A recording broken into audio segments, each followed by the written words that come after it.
이 세상에서 가장 강한 사람은 성실하게 자기 일을 감당하는 사람입니다.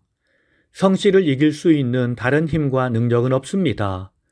오늘 우리가 주님의 이름으로 성실하게 살아 주의 은혜와 사랑을 선포하는 하루가 되길 기도합니다. 오늘은 계속해서 사복음서 중에 예수님의 공생의 사역 2년차에 있었던 사건을 살펴보겠습니다. 27번째 깨어 준비하고 있으라. 누가복음 12장 35에서 41절, 38에서 40절, 집주인과 도둑 비유. 주인이 2경에나 혹 3경에 이르러서 종들이 그같이 하는 것을 보면 그 종들은 복이 있으리라. 집주인이 만일 도둑이 어느 때에 이를 줄 알았더라면 그 집을 뚫지 못하게 하였으리라. 너희도 준비하고 있으라. 생각하지 않은 때에 인자가 오리라. 28번째 지혜로운 청지기 비유. 마태복음 24장 45에서 51절. 충성되고 지혜 있는 종이 되어 그 집 사람들을 맡아 때를 따라 양식을 나눠줄 자가 누구냐. 이런 종들은 주인이 올 때에 복이 있으리로다. 악한 종이 주인이 더디 오리라 생각하여 동료들을 때리고 술 친구들과 더불어 먹고 마시게 되면 생각하지 않은 날 알지 못하는 시각에 그 종의 주인이 이르러 그를 엄히 때리고 외식하는 자가 받는 벌에 처하리니 슬피 울며 이를 갈리라. 누가복음 12장 41에서 48절, 41에서 44절. 지혜롭고 충성된 일꾼. 베드로가 이 비유를 우리에게 하시는지 아니면 모든 사람에게 하시는지를 물음.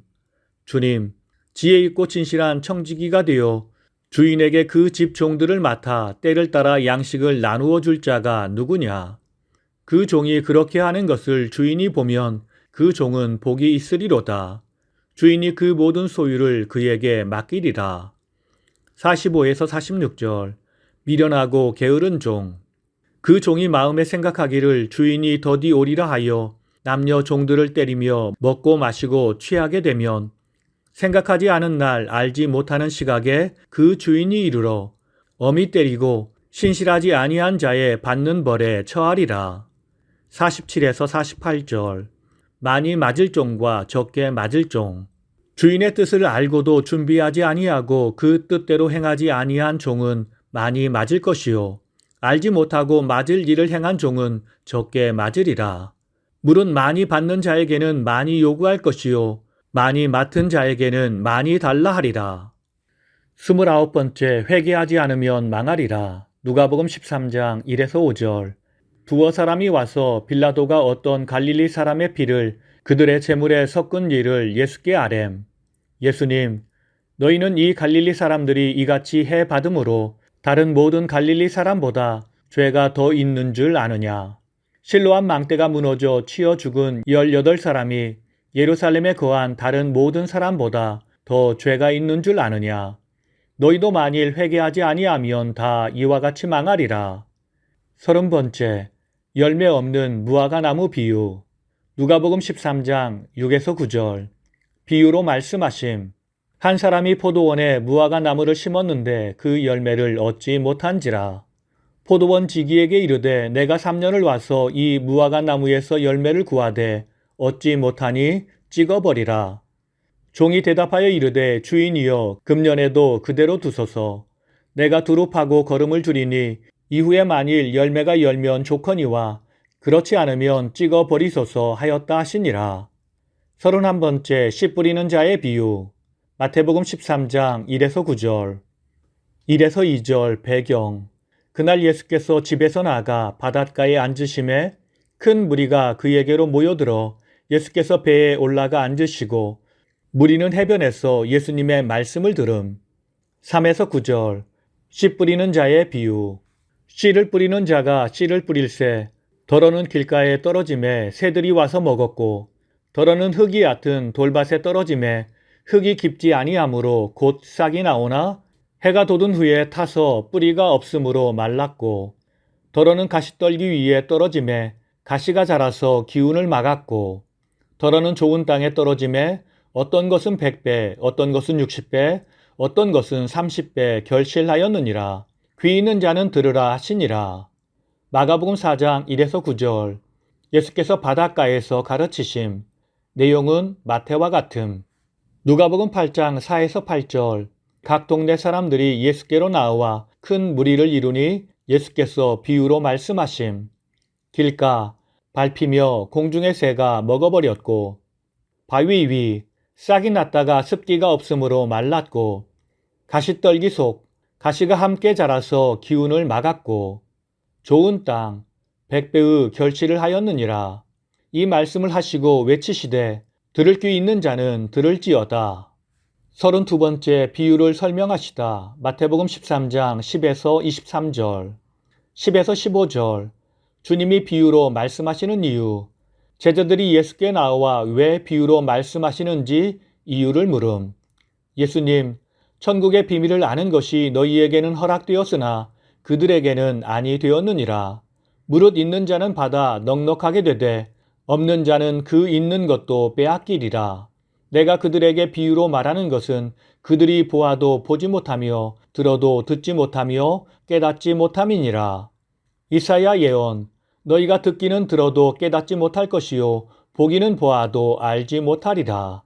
예수님, 이 백성들의 마음이 완악하여져서 그 귀는 듣기에 둔하고 눈은 감았으니 이는 눈으로 보고 귀로 듣고 마음으로 깨달아 돌이켜 내게 고침을 받을까 두려워함이라. 16에서 17절. 듣는 자의 복. 너희 눈은 봄으로 너희 귀는 들음으로 복이 있도다. 많은 선지자와 의인이 너희가 보는 것들을 보고자 하여도 보지 못하였고 듣는 것들을 듣고자 하여도 듣지 못하였느니라. 18에서 23절 비유를 설명하시다. 아무나 천국 말씀을 듣고 깨닫지 못할 때는 악한 자가 와서 그 마음에 뿌려진 것을 빼앗나니 이는 곧 길가에 뿌려진 자요.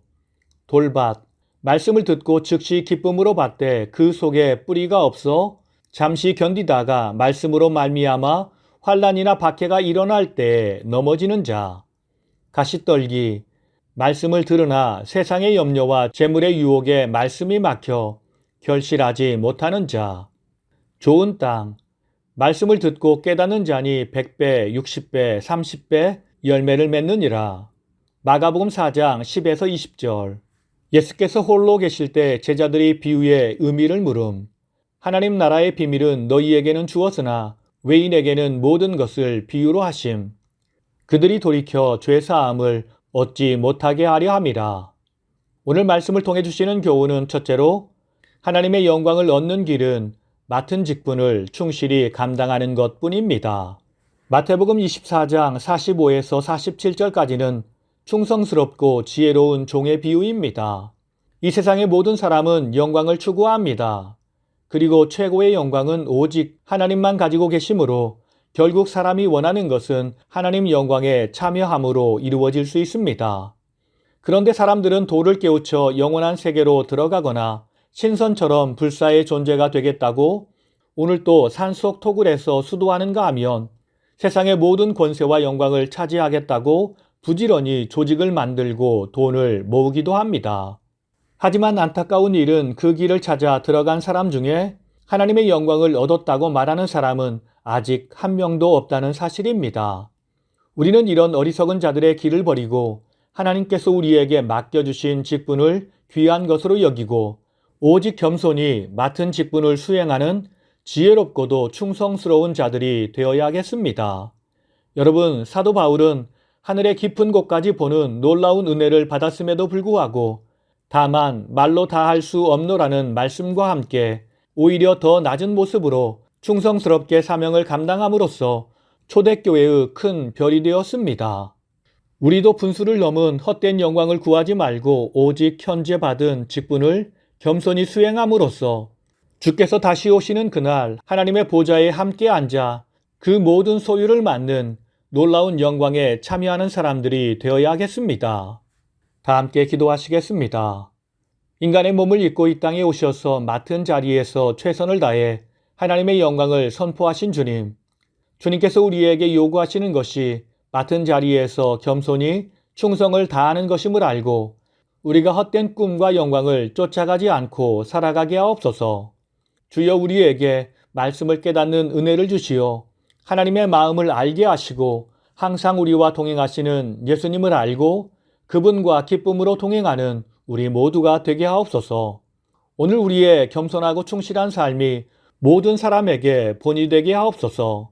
살아계신 예수님의 이름으로 기도드립니다. 아멘.